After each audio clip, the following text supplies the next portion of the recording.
Hello and welcome to the final debate of IPC Apex Expo. It's marketing in electronics. Is AI making it harder or is it making it easier? This is always the fun debate of the week. So I'm joined by three marketing experts from the industry. To my extreme left we have Brent Frischtel from Co-Young. Next to him we have Jennifer Davis from Arch Systems, and to my immediate left we have Raquel Madureira from Critical Manufacturing. So thank you for joining us, guys, and let's explore this topic and have some fun. You bet. Okay, so a quick question, it's an easy one to get started with, is how many of you currently use ChatGPT or some other form of AI assist in your daily workflow? Go. Yep, for sure. Okay, Jennifer? Yep. You do? Yes, we do. Do you want me to expand or just validate that we absolutely do? Where you find it useful. I mean, so what things do you find useful in terms of ChatGPT and things like that? Do you put in a topic and then use it verbatim, the response, or do you take it and then adjust it to what you know? Yeah, sure. I'll take that. I'm sure everybody would like to, so I'll be quick. Yeah, I mean, I always consider ChatGPT just or there's lots of them. Chat, Bard, Jasper, there's a million of them out there, but I would consider any of them just a higher jump-off point, no matter what. So I would consider so I don't use anything verbatim. I use it a lot for topical development. I use it a lot for copy editing, cleaning. Right. Even at that can be subjective. There's many, many, many ways we use it, but those are just some of the few off the top. Right. Yeah, so we use it a little bit as well, but we use it for translation. I did a couple of times to take something we've got, and I'll put it in there, say translate this into Spanish, for example, and then I'll test it with our guys, make sure it's legitimate. Well, that's and right. It actually comes out pretty good. I mean, especially in our industry, you get so much terminology, and you can make the danger of mistranslating it so easily. You know. Right. And I learned this very early in my career in electronics. We did a brochure for a German trade show, and we got an expert from the PCB industry to do the translation for us. But we had two people that were in that particular brochure that made transformers for electronics transformers, and he got the what do you call it, the translation wrong for that particular term, and it actually meant perambulator, baby's pram. And I had two CEOs coming up wanting to kill me, literally, because this document was badly translated. So you could be so careful with how you handle technical translation. Yeah, and I remember last year you asked us here in this panel what was the highlight of the year regarding marketing, and at the time I said, for me it was ChatGPT. It was really mind-blowing, and it was just in the beginning. So since then I've been exploring, and I've been trying now with the GPT-4 teach the AI to somehow talk like me, talk like our company, give us the customized content, because if you are not careful, then you are saying the same than everybody does. So you really need to train it to talk to the tool as a person, make them questions, structure your prompts very well in order to get what you need and what will really make you different from the rest, because it's democratic. Everybody has access. Yeah, no, exactly. I mean, and that's the way that I use it, and I don't use it that much, to be honest. But I'll put a question in, as you say, be very careful about how you structure that question, and when you get the feedback, they usually, it very often constructs the verbiage very well. It's well structured, but there's always some things that are not quite accurate, and you've got to sort of tweak it and play with it a bit. The other thing I've found with ChatGPT, I don't hardly ever use it except for maybe some translation stuff, because it's filled with so many cliches. It's very verbose, right? It tends to be very flourishing. Lots of adjectives that don't make sense. So it really drives me crazy. So you were talking about the prompts. So when you do that, you have to take it, refine it, Right. So you can finally get something usable. your own library. And it learns. I can tell you because I've been doing it for quite some time, and it learns. Sometimes I don't even tell it. Look, these are my industries, but it's already trained. I have my own It's learned your depending style. on the Yeah. type of the content. Yeah.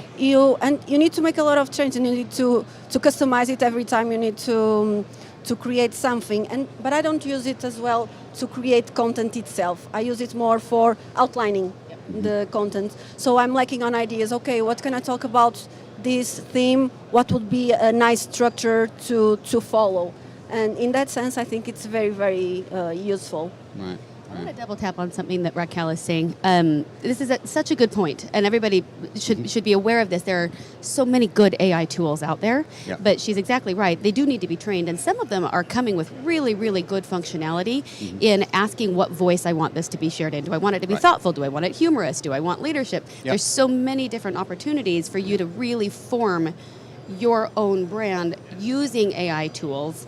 I mean, they should augment them. They're never going to replace. They can't, because it's a moving target. But using those tools in the right way and in a thoughtful way, there's an on-ramp to it. But I think that people are finding some really remarkable ways to leverage these tools. In exactly some of the ways that Raquel's referring to. Yeah. So Especially, to have more rewarding work, because using this for those tasks that you really don't add value, you can automate some stuff that then you can focus on what you really create value, on what you love to do, and be more strategic, invest more in what really matters. So I see this as a good opportunity to really do more and better, and don't waste so much time with things that anyone can do, but we have to do it anyway.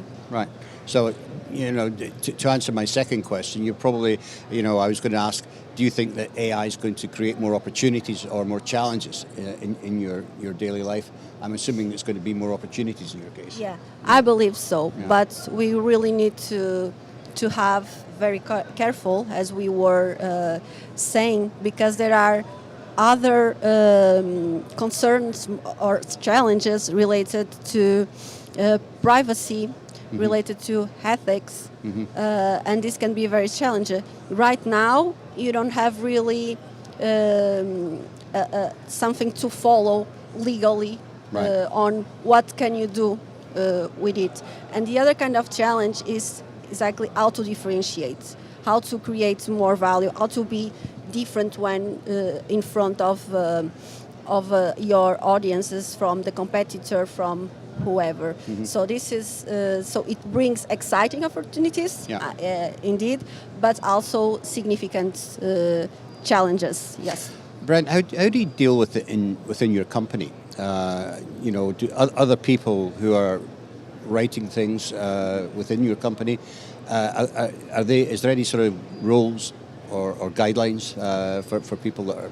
Right, yeah. So, being a Korean company, the one thing I noticed right away was that a lot of the emails that I'm getting now have been put into ChatGPT, especially from my Korean colleagues. Right. So it's well written by them in Korean, translated into English, and comes over. So I've noticed that. Right. So it makes communication a little bit easier and better. So I found that. As for rules from the R&D guys, it's a no-no. I don't believe we do anything with that. Don't touch it. Right. So, but we see it more from internal communication tools. Right. As improved. Yeah, that makes a lot of sense. Okay, let's see. Oh gosh, I'm way off here. So, will it create more accountability within marketing departments for measurable performance? And if so, how? Let's give that to you first of all, Jennifer. Yeah, I mean, this is one of the exciting things about AI is it does create more accountability, but it creates more opportunity for accountability. Right. I mean, if you look at the AI tools that are out there, just the tools, in addition to the accounting within the department. I mean, I can immediately have at my disposal all kinds of A/B testing, all kinds of opportunities. You can feed into a tool and it will give you visual, copy, all of that. It will give you ideal times of delivery, and even more than that, you can start to really, really drill in on what we used to all as marketers have these wonderful algorithms and thoughts on, like mail delivery times, and we had all of our templates. You don't really need that anymore if you use tools. It will sense the intentional data from from your contacts, Right. and it will actually surface to you the best times for that individual contact to be sending the email, and then do that at scale. So Right. as far as metrics driven, you can't beat it. I mean, of course, I come from a data company, so of course we see, you can see things in data that humans can't see. So I wholeheartedly support that. But I do agree that we also want to make sure that, like, to kind of just double tap really quickly on what Raquel said a minute ago, regulation always lags harm. That's reality, right? So there's not a lot of regulation around this yet. Right. And we would like to prevent as much of that from being necessary as possible. We need to be thoughtful. We need to always consider the experience of the end user and make sure that it's not invasive and that it just elevates the experience that they are getting from us. And it elevates and enhances it, basically. But yeah. Absolutely. Yeah. And I just wonder if there's any potential for anybody sort of using it nefariously, for when you're doing things. But, I guess we'll learn that as we go along. Okay. Let's turn our attention to trade shows. I mean, with reduced manpower in factories, will exhibitions and conferences need to deliver more value to attract delegates? If so, how? Now, what I mean by this is that you'll see post-COVID, there's fewer people, generally speaking, going to these trade shows. A lot of the CFOs in these companies saw the amount of money they could save from hotels and traveling during COVID. So, it's not that we're back to entirely to the pre-COVID levels, but the quality of the people coming to these shows is good. In other words, you've got to really justify a reason for being here. So is that a good thing or a bad thing? What do you think about the value proposition for trade shows? Yeah, it's getting fewer people here. We're seeing that, but we're also seeing better quality. So we were talking about with the leads that are coming. We've had a great show, and we've had a lot of good people that are coming. The tire kickers, as we call them, are fewer and far between. Right. So people that are coming really are doing it for a reason. Yeah. I've even heard some companies actually purchasing machines off the stands this week, which is very, that was something we used to hear, 10 years ago. But it's funny, we actually did that, and it was funny because somebody asked us, do you normally sell the machines off your floor? And we're like, not really. Usually, they're from our demo room. We'll send them back or over. And I turned around and there was a sign hanging on one, so we had sold one. So it was ironic. Yeah, absolutely. Do you have a view on this, Raquel? Yeah, because if people really want to make business, they usually still want this in-person contact. They want to meet the company they are searching online and so on. Know the persons that build that company, right, to create more trust. And of course, they also have the opportunity to see a lot of other companies and to influence their decisions. But yes, you need really to add value on what you are showing in the trade shows, so to motivate people going more. Because before COVID, after COVID, as you were saying, people got used to stay at home behind their laptops and access everything. Now with AI, they get even more information in an easier way. So it's very easy to stay there. But in business, people really want to stay in touch, stay connected in person. It is, but here's the big thing that they're missing out on is the networking opportunities and an intelligence gathering, which we take for granted in some ways, but that's we pick up every time we go to one of these shows. Every time we talk to our colleagues and friends and etc., we learn more about what's going on in our business, which we wouldn't have got if we hadn't been here. It's the same analogy as people working from home.